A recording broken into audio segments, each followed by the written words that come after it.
Voyons à présent une autre option qui est très importante qui concerne les routes, qu'on appelle les middleware.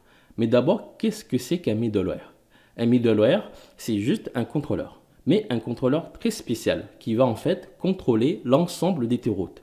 Par exemple, tu pourrais dire que pour accéder à une page qui est réservée aux membres, il faut être connecté.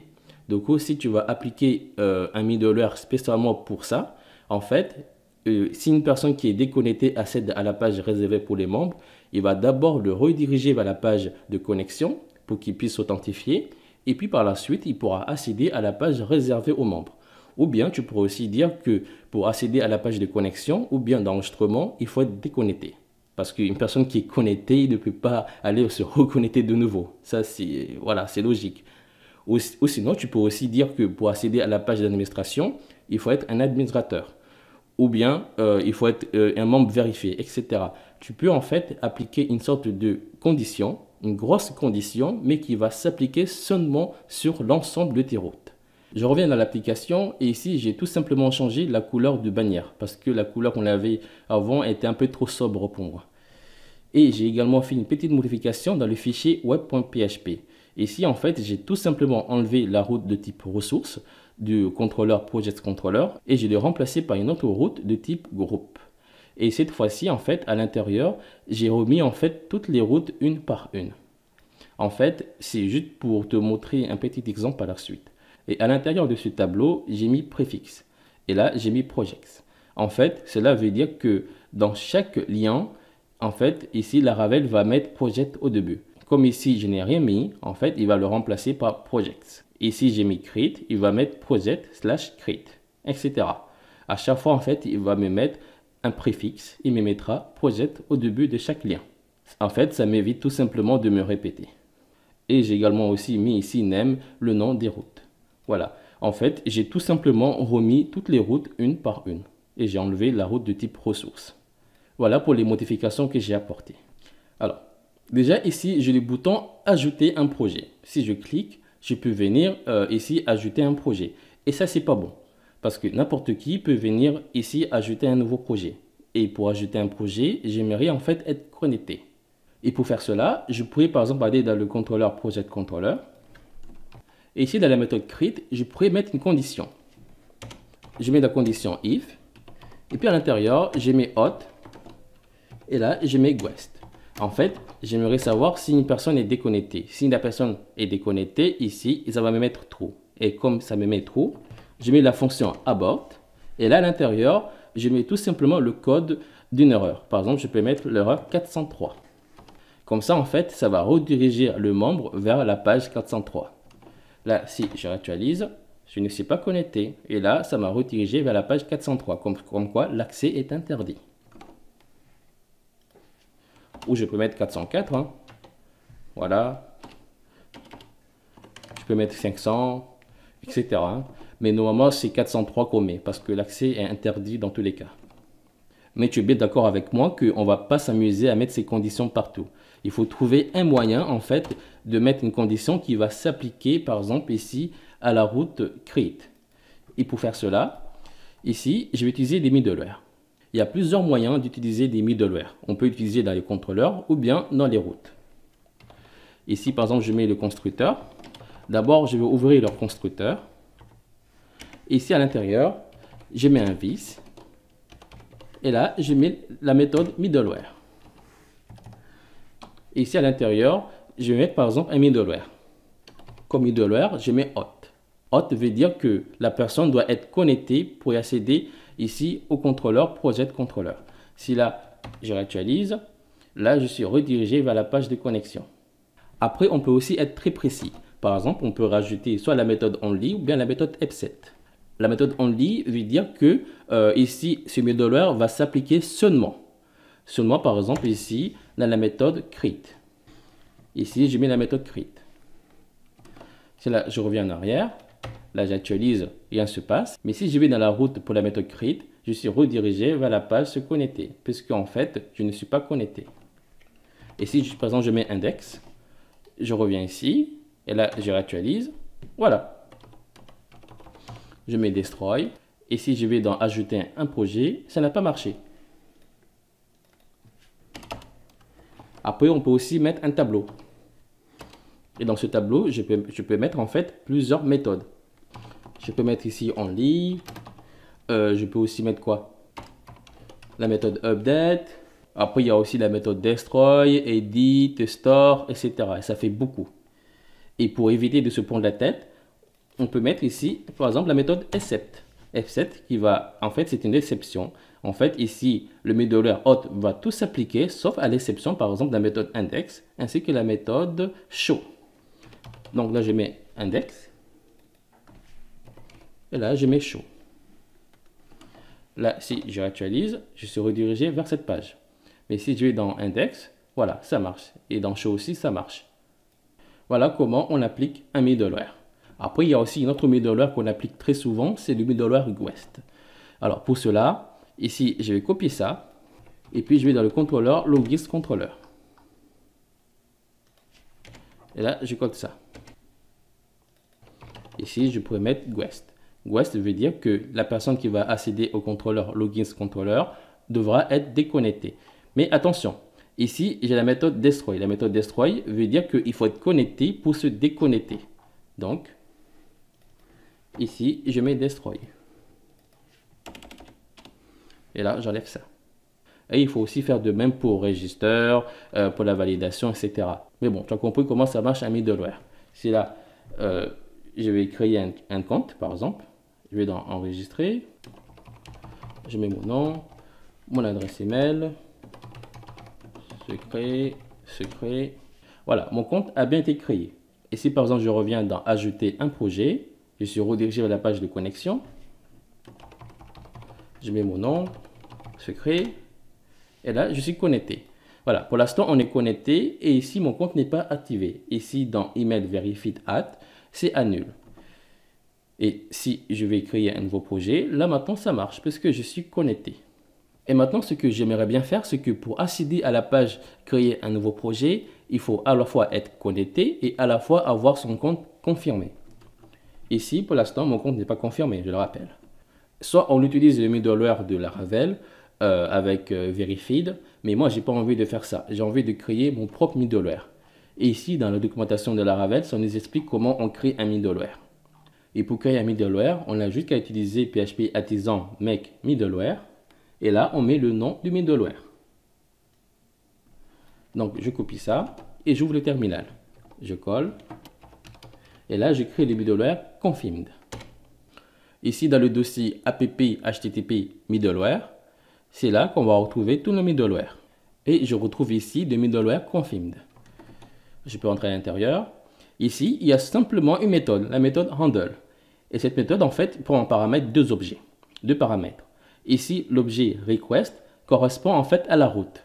Ici, par exemple, lorsque tu vas accéder à la route, ici post-create, ici, le request, ça sera post-create. Et ici, l'objet nest correspond en fait à l'autorisation. Ici, en gros, on fait un return de nest request. Cela veut dire que j'autorise à rentrer ici dans la page post-create. Je peux par exemple retourner ici dans project controller. Et ici, je vais enlever tout simplement le middleware auth. En fait, ce qu'on peut faire, c'est mettre un tableau et mettre en fait plusieurs middleware en même temps. Par exemple, je peux mettre ici confirmed, auth, etc. Mais pour l'instant, je vais rester avec confirmed. Et là, si j'actualise, j'ai une erreur. Il me dit qu'il ne reconnaît pas ici de middleware confirmed. En fait, c'est normal. Il faut en fait le déclarer. Ici, dans le dossier HTTP, tu vois ici un fichier qui s'appelle kernel.php. Je rentre à l'intérieur. Et ici, il faut tout simplement descendre à la partie root middleware. Et là, tu retrouves toutes les middleware. Auth, qu'on a déjà vu. Il y a aussi guest. Il y a ici le middleware que Laravel a rajouté dans la version 5.7 de Laravel, Verified, et qui permet également de vérifier si un membre, son compte a été validé. Mais nous, on va rajouter une autre middleware. Ça sera confirmed. Et là, je mets la classe confirmed. Donc, on point classe. Alors, ici, mon IDE, en fait, m'a automatiquement importé ici de namespace. Et là, si je réactualise, voilà, ça marche. Très bien. Maintenant, on va pouvoir travailler ici avec le middleware confirmed. D'abord, j'aimerais savoir si une personne est connectée. Et là, je mets hot, je mets check pour savoir si une personne est connectée. Et si oui, là, ça sera ça. Ou sinon, je fais un return. Alors ici, ce que tu peux faire, tu peux aussi mettre la méthode back. Puis mettre un with. Je mets un tableau. Là, ça sera un color. Je mets par exemple orange. DAC. Alors là, c'est bien orange. Et là, je mets message. Et là, je mets un message. Je mets accès interdit. Là, si j'actualise, j'ai une erreur de syntaxe, tout simplement parce que j'ai oublié de mettre le point de virgule. Ah, à chaque fois, j'oublie ça. Je réactualise. OK. Là, on est bon. Là, je suis connecté, en fait. Mais si, par exemple, je vais aller me déconnecter, je me déconnecte. Et là, j'ai une erreur. Parce qu'en fait, il m'a redirigé en boucle dans la page back. Puisqu'en fait, j'ai réactualisé à plusieurs reprises dans la page PostScript. Alors, je reviens ici. OK. Voilà. Là, maintenant, l'erreur s'affiche. Donc, si je clique sur ajouter un projet, voilà. À chaque fois, j'ai ce message. Là, je peux réactualiser. Je clique. Voilà. Mais ça, comme tu l'as vu tout à l'heure, c'est pas bon. C'est pas bon en fait d'utiliser ici la redirection avec ici les sessions. Voilà. En fait, c'était pas une très bonne idée de mettre ici un back. Il fallait juste mettre un redirect. Après, je mets la page d'accueil. Mais bon, c'est pas très grave. Mais ici, en fait, je te déconseille en fait d'utiliser ici des redirections avec les sessions. C'est mieux en fait de renvoyer l'utilisateur dans la page d'erreur. Par exemple, la page 404, 403, etc. Donc ici, je vais enlever ça et mettre la méthode about, la fonction pardon, et là je mets 403. Et là, si je réessaye, je clique, voilà, je tombe sur 403, accès interdit. Après, je te conseille de ne pas mettre plutôt 403, mettre plutôt 404. Pourquoi? Admettons par exemple, il y a une personne qui est malveillante, qui vient par exemple dans ton application et qui tombe sur une erreur 403. Il va directement savoir que cette page-là existe, mais pour lui, l'accès lui est interdit.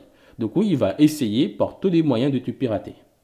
En fait, il sera tout simplement très curieux de savoir qu'est-ce qu'il y a derrière cette page. Du coup, il va essayer par tous les moyens possibles de te pirater afin de savoir qu'est-ce qu'il y a derrière cette page. C'est pour ça qu'en fait, si tu mets une erreur 404, il va tout simplement se dire que la page n'existe pas. Du coup, il va passer à autre chose. Voilà. Donc, je reviens ici. Là, si je reclique, OK, l'accès m'est interdit. Mais quand même, je mets l'erreur 403. Donc, pour l'instant, je ne suis pas connecté. Du coup, je vais aller me reconnecter. Je mets sous l'ouf, secret. OK, je suis connecté. Donc, je reviens ici. Voilà, ça marche. Mais ce n'est pas tout. J'aimerais à la fois que l'utilisateur soit connecté et aussi son compte soit validé. Donc, ici, je vais récupérer l'utilisateur et je mets email verified at qui ne soit pas égal en fait ici à nul. J'aimerais que le email verified at de l'utilisateur ne soit strictement pas égal à nul. Donc, c'est là, si je réactualise, j'ai une erreur. Parce que ici, j'ai mis deux flèches. Je reviens, voilà, j'ai une page 403. Je reviens à la page d'accueil, je clique 403, puisqu'en fait, mon compte n'est pas validé. Donc, je vais sur mes trappes et je vais valider mon compte. Alors, c'est ça. Je clique. OK, mon compte est bien validé. Donc, si je clique, voilà, là, ça marche, puisque mon compte est validé. Voilà. Ici, en fait, j'ai mis deux conditions. Mais en fait, je peux mettre seulement une seule condition. Si là, par exemple, j'enlève ça. Et là, je réactualise. Voilà, comme je suis connecté, là, ça marche super. Mais si, par exemple, je veux me déconnecter, là, j'ai cette erreur. En fait, il ne reconnaît pas la propriété email verified at. C'est tout simplement parce que je ne suis pas connecté. Je peux donc aussi revenir dans Project Controller. Et là, je peux rajouter en fait ici le middleware hot. Je mets hot. Alors ici, l'ordre est très important. D'abord, j'ai mis hot. Hot qui va vérifier si la personne est connectée. Si la personne est connectée, alors il va passer ici au middleware suivant. Ici, verified. Et il va vérifier si son compte est bien validé. Là, si je réactualise, là, je suis redirigé vers la page de connexion. Je mets donc ici sous l'ouf, secret, OK. Si je clique sur ajouter un projet, voilà, ça marche. Voilà, tu peux soit ici combiner les deux middleware ou tout simplement mettre un seul middleware. Moi, je préfère mettre qu'un seul. Et ici, je remets ça. Voilà. Comme ça, en fait, on est sûr que lorsque je mets ici le middleware confirmed, comme ça, en fait, il va vérifier si le membre est connecté. Parce qu'en fait, parfois, je pourrais oublier de mettre le middleware hot. Et ici, je peux enlever ça et enlever le nul. Là, je mets is nul. Je mets ça à l'intérieur. Et ici, je mets un point d'exclamation pour dire le contraire. Voilà, c'est là que je réactualise. Là, j'ai une erreur de syntaxe dans le contrôleur. Ah oui, parce que ici, j'ai enlevé ici le crochet sans faire exprès. Voilà, je réactualise, nickel. Comme j'ai dit tout à l'heure, on peut utiliser des middleware soit dans le contrôleur ou bien dans les routes. Si je reviens dans web.php, ici, je vais commenter ça. Alors, d'abord, je peux mettre le middleware ici dans le groupe. Comme ici, j'ai regroupé tous les routes, je pourrais en fait appliquer un middleware qui va s'appliquer dans l'ensemble de ces routes. En fait, cela est fait exprès. Si par exemple on a envie de créer une page d'administration ou bien une page pour les membres, on va tous les regrouper dans un seul groupe de routes. Et puis, on va tout simplement ici mettre en paramètre middleware. Là, je mets virgule. Je mets middleware. Et là, je mets par exemple confirmed. Voilà, du coup, les gens qui vont accéder à l'ensemble de ces routes, il faudrait qu'ils soient à la fois connectés et à la fois leur compte est vérifié. Si là, j'actualise, je n'ai pas de souci. Ici, je peux accéder à la page d'accueil, ici au show, au fichier show, sans problème. Mais si par exemple, là, je vais aller me déconnecter, là, j'ai une erreur 403. Et si je retourne à la page d'accueil, OK. Si je clique sur créer un nouveau projet, voilà, ça ne marche pas. Dans la page show, non plus. Voilà, dans tous les cas, ici, le middleware s'est appliqué dans l'ensemble de ces routes. Après, encore une fois, on peut aussi mettre un tableau. Je peux mettre ici un tableau, et mettre ici hot, et mettre confirmed at, etc. Voilà, moi j'enlève ça. Ou sinon, tu peux appliquer un middleware ici à une route. Par exemple, ici dans la route create, je mets la méthode middleware. Et là, je viens par exemple hot. Voilà, en fait, on peut enchaîner. Je peux mettre ici, mettre le nom, mettre après le middleware, ou bien mettre middleware, puis le nom. Voilà, l'ordre n'est pas important. Donc, si je clique, voilà, je suis redirigé vers la page de connexion. Là, je me connecte. Et là, si je reclique, voilà, ça marche. Donc, tu as le choix. Tu peux soit utiliser des middleware, soit sur les routes, ou soit dans les groupes de routes, ou bien dans le contrôleur. Moi, je préfère utiliser dans les contrôleurs. Mais comme je l'ai dit tout à l'heure, si par exemple j'ai envie de créer une page réservée pour les membres, ce serait bien en fait de tous les regrouper et mettre à un seul endroit ici le middleware hot, par exemple pour être connecté, puis middleware par exemple confirmed pour les membres confirmés, etc. Pareil aussi pour une page réservée pour les administrateurs.